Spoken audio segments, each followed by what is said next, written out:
Hello everyone and welcome back to another sax.co.uk video, and I'd like to start by levelling with you and apologising for the lack of content over the last, I don't know, 3-4 weeks or so. It's been a really tricky time for obvious reasons during this national lockdown, but it was always my intention to try and do something just to keep the spirit, keep the mood going. And we've had a very exciting recent delivery from Yamaha, namely these two chunky great big baritones, so I thought I could not miss out on the opportunity to talk about these new baritones and bring a little bit of spirit during the gloomy month of January. And we've got more content to come as well, because I won't reveal what it is right now, but we've got more exciting stuff in the pipeline. So things will gradually start to bubble up a little bit more over the coming weeks. So I can promise you things are happening here at sax.co.uk, but I thought I'd start by pointing out that there has been obviously a little bit of a hiatus going on, but things are beginning to happen. So let's start with the great news, which is that Yamaha have been doing a lot of serious work behind the scenes over recent months and no doubt years, because it takes a long time to bring out a new instrument, and in this case in the shape of a baritone saxophone. And not just one baritone saxophone, not just two baritone saxophones, but actually three baritone saxophones. I've only got two to show you today, and you just heard a little blast of me playing on the 480, the all-new 480 first of all, followed by the all-new 62 Mark II, or II as we like to call it. And later on down the line, there's going to be another one, which is the 82Z. In fact, actually, they're just calling it the 82, not the 82Z. So that is the first Yamaha custom baritone coming to you very soon. And it's currently actually advertised on our website as we speak. And it literally is just a matter of a week or two before we actually receive our first 82Z.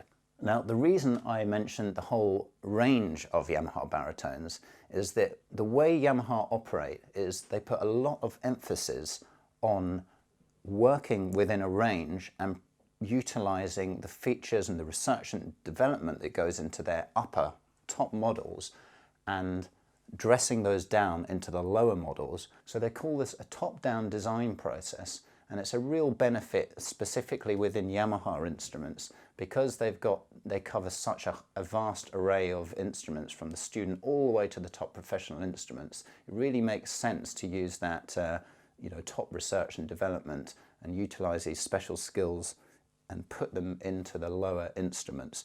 And so it means that you guys get great value for money when you go for the likes of a 280 or a 480 instrument. So talking of the way the Yamaha range works, we've all been used to the YBS 32 as their entry-level baritone up to now. And 32 denotes an intermediate instrument. So what they've done now is they've introduced the 480. The 480s have been known in Yamaha series for quite a while. We've had the 480 alto first of all, and then the tenor. They've been going for quite a number of years. But they've now brought out the 480 baritone. And I think the way Yamaha have done it is that they've brought this instrument out in conjunction with the new 82Z alongside the new 62, because it really makes sense to harness all of that research and development, as I say, and apply it to these lower instruments. So the whole package of all these new baritones is really a wonderful thing, and you're not missing out really with any of these instruments. There's quality throughout. And I'm just going to try and spend the next few minutes really breaking it down and giving you those key differences and actually what they've done with the new 82, without talking about the 82 too much, because I realise it's not here in front of us. So there's three key changes that they've brought into the new baritone range. And the first one is that there's a slightly shorter bell here. I wish I had an older model to show you a comparison, but I don't, I'm afraid, at the moment. You'll just have to take my word for it. There is a shorter bell going on here with the 480 and the 62. And that's, as I say, the same with the 82Z, where the original inspiration came from. And the idea of the shorter bell is that the sound is apparently supposed to be a little bit more consistent as you move through the range. So, you go from the lower register to the upper register, everything just feels like it's a little bit more one instrument as opposed to the sound is separating out and that kind of thing. I think that's what's meant by consistency within the range of the entire instrument. So that's the first thing. Of course, there's the obvious physical advantage of the instrument being lighter, the fact it's got a shorter bell. There's so much weight here in the bell section, obviously. And then the second main thing that they've done really is they have lightened some key work and actually changed the ergonomics of the key work. And again, I wish I had a previous generation Yamaha baritone just to really compare and contrast. But from memory, it was pretty good before, and it feels great now. I mean, there is absolutely nothing wrong with this under the fingers. Everything, to me, feels perfect in terms of the key placement, the shaping of the keys. Beyond that, they have changed a few specific things to do with the outer keys, shall we say. So not the mainline keys, the B, A, G, F, E, D, but things like the low A key. The shape of this has changed, I believe. It feels great, actually. It just slots in nicely under the thumb there. The idea is you're supposed to really be playing in a relaxed, natural position, and it should just be there on hand to trigger when you need it. You shouldn't have to reach for it, so it feels very natural. And I suppose there's a range of angles that's possible as well. If you play more out this way, the key is available to you, but if you play it more of a sort of 45-degree angle downwards, the key is available to you. So it feels great just in general. And the shaping of the table keys has changed. The shaping of the palm keys has changed a little bit. The front F auxiliary key shaping and design has changed a little bit. Feels pretty good when I roll onto it from the top B key. So all in all, they've just taken some time to review everything in terms of the key positionings, the ergonomics, the actual weight of mechanism on the baritone, just to try and lighten the load a little bit and make things just feel a little bit more comfortable and more efficient. Not that there was really anything wrong with it before, but it certainly feels fantastic now. So that's the second main change, the key work. First change being the shorter bell. And finally, and this is just more of a subtle thing really, but it could have quite a significant kind of bearing on the way the baritone feels when you're actually playing it. They've actually changed the position of this strap ring. So whether they've lowered it or heightened it, I'm not entirely sure, but they've obviously looked at it, optimized it, such that they're trying to make the baritone just feel a little bit more comfortable when you're in the playing position. So that really sums up the three main changes that we're seeing with this new baritone range. And I should point out that these same three changes that I've mentioned here on the 480 also apply to the 62, as they do the 82, where they came from in the first place. But in terms of the differences between the 480 and the 62, this is where everything gets a little bit more subtle. So I thought this is why it would be a really useful video to showcase a 480 against the 62, particularly with these new additions that we're seeing. Always described as an intermediate instrument. I mean, that term intermediate can sometimes be a bit off-putting because potential professional players out there may be put off by buying an intermediate instrument just because it is named as such, an intermediate instrument. But when it actually comes down to the physical differences, it's very subtle. So there's three key differences really. This one has posts that are soldered directly onto the body. You've heard me talking about this, harking on about this for quite some time now as a thing that manufacturers do when they're trying to upgrade their instruments, make something perhaps a little bit more professional, as they consider using a strapping system whereby the posts are soldered directly onto straps of metal that are then in turn soldered onto the body.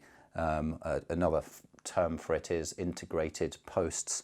Now this one here has posts that are just soldered directly onto the instrument, make it slightly lighter and a little less resistant. So perhaps you heard that in the sound there in my introduction when I was just blowing through both of them, that the sound was a little bit lighter. I'm going to try and get into this in a little bit more depth in a minute by doing a direct comparison, very scientific comparison between the 480 and the 62 to see if you can hear that difference. But the point here is that with this slightly more lightweight design, the sound should in theory just travel through a bit faster. The sound could potentially be a bit lighter in character, and when we move on to the 62, the extra strapping that you're going to see down much of the body is adding a little bit more weight to the whole thing, and therefore a bit more weight in the sound as well. A bit more resistance equals a bit more weight in sound because you have to push it a bit further, and the saxophone can handle a little bit more air and breath pressure. So thus the sound is subtly transformed into something slightly different. But beyond those two differences, it's really very minor. The 480 doesn't have an F sharp key. This one does have an F sharp key, a top F sharp key. The 480 doesn't have an engraving. That's not going to make a difference to the tone, I think you'll agree. This one does have a nice floral engraving. Beyond that, this one has a case with wheels and this one doesn't. So I suppose the argument that I'm making is that the 62 was traditionally always seen as Yamaha's flagship professional baritone, and it's not really changed from that description. It still is a top professional baritone in my view and in the view of many people around the world. It's just that there's this new 82 that sits above it. So this is a professional saxophone. This is very similar to it. It has the same Japanese brass, it has the same bore construction, tone holes, everything is the same except for those things that I mentioned, the main thing really being the strapping business. So when you condense it all down to what we've actually got here, the 480 could really be used in a professional context, I suppose is what I'm saying. And in one sense, you could save yourself a certain amount of money by going for the 480, and you've got a wonderful professional, I'll use that word in inverted commas, professionally operating baritone. When we elevate to the 62, yes, for those extra several £100 that you spend on it, you do get those extra things, and perhaps if your business is being a professional saxophone player and you want to get the utmost out of your sound, then you could argue that it's worth having that strapping system and those extra few bits that I mentioned just to get that extra bit of juice out of the sound. So with all that said, let me just do a little bit of a demo for those of you who are interested in really hearing the differences. I'll just do a brief phrase on this one, same thing on this one, and we'll see if we can pick out those differences between the two of them.